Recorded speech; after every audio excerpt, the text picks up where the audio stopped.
Sreekumar divine energy நேயர்களுக்கு வணக்கம். நான் உங்கள் Bhagyalakshmi Senthilkumar, reiki grand master. இன்னைக்கு திங்கட்கிழமை சிவபெருமானோட அருளால் என்ன மெசேஜ் சொல்ல வர்றாங்கன்னு பார்க்கலாம். உங்களுடைய வாழ்க்கை எப்படி இருக்குன்னு பார்க்கலாமா? 2 அட்டை எடுத்திருக்கேன். இதுல உறவுகள் சம்பந்தப்பட்ட விஷயத்துக்கு சிவபெருமான் எந்த மாதிரியான விஷயங்களே சொல்ல வர்றாங்கன்னு. நம்பர் 1 யாரெல்லாம் எடுத்திருக்காங்களோ, புதிய உறவுகள் உங்களுக்கு ஏற்படும். உங்க உறவுகள் புதிய பாதையை நோக்கி போகலாம்.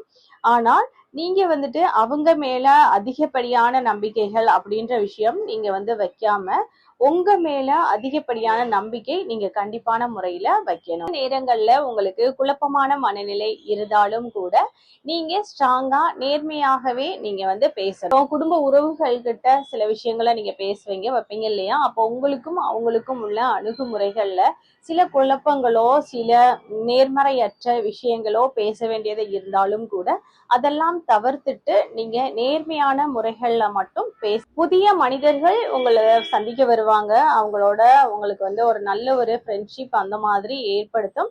அப்போ நீங்க அந்த மனிதர்களை நம்பலாமா வேண்டாமா அப்படின்றது ஒரு பயம் உங்களுக்குள்ள இருக்கும். அப்படி பயப்படாம எதனாலும் நம்மளால சமாளிக்க முடியும் அப்படின்ற மனப்பாங்கு நீங்க வளர்த்து கொள்ளணும். திடீர்னு சில முடிவுகளை நீங்க எடுக்கவும் வேண்டாம். அதே மாதிரியா அந்த விஷயங்கள் எல்லாத்தையுமே மனசுக்குள்ள போட்டு அடக்கவும் வேண்டாம். ஆனா நீங்க இது ரெண்டுமே இல்லாம ஒரு பொறுமையா தெளிவான ஒரு முடிவை நிதானமா இருந்து எடுத்தாலே போதுமானது. இப்போ இந்த அட்டையை யாரு தேர்ந்தெடுத்திருக்காங்களோ இவங்க உறவுகள்கிட்ட நீங்க நிறைய நேரத்தை செலவழிச்சு அவங்களுக்காக டைம் ஒதுக்கி நீங்க இருக்கணும். மற்றபடி உறவுகள்கிட்ட ரொம்ப பொறுமையா நீங்க இருக்கணும். படபடான விறுவிறுப்பாக இருந்து எந்த ஒரு விஷயமும் உறவுகள்கிட்ட செயல்படக்கூடாது.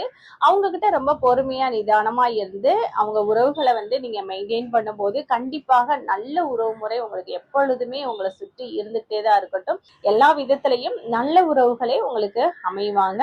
ஆனா நீங்க கொஞ்சம் படப்படான்னு இல்லாம இருக்கிறது மாத்திரம் பாத்துக்கோங்க. சரி, நீங்க யாருக்காவது ஹெல்ப் பண்ணணும் அப்படின்ற ஒரு மனப்பாங்கு உங்களுக்கு அதிகமாயிட்டு தான் இருக்கும். அதுல நிஜமாலுமே இல்லாதப்பட்ட ஆள்கார் யாரு இருக்காங்களோ அவங்களுக்கு பார்த்து ஹெல்ப் பண்ணுங்க. அதை விட்டுட்டு நார்மலா எல்லாருக்கும் நீங்க ஹெல்ப் பண்ணும் போது உங்களுடைய உண்மையான தேவைகள் அப்படின்னு இருக்க ஆள்காரை தாண்டி தேவைகளே இருக்காது. ஆனாலும் உங்களுடைய உதவிகளை அவங்க வாங்கிச்சுக்கிட்டு உங்களவே அங்கிட்ட போயிட்டு வேற மாதிரி பேசுவாங்க. உங்களுடைய நீங்க ஹெல்ப் பண்ணிக்கிட்டு இருக்கீங்க இல்லையா, நீங்க ஹெல்ப் பண்ற விதம் கூட பிரயோஜனம் இல்லாம போயிடும். அதனால பிரயோஜனமாயிட்டு இருக்க ஆள்காருக்கு மாத்திரம் நீங்க ஹெல்ப் பண்ணுங்க. மீண்டும் திங்கட்கிழமை சிவபெருமான் உங்களுக்கு சொல்லும் மெசேஜை பார்க்கலாம். நன்றி, வணக்கம்.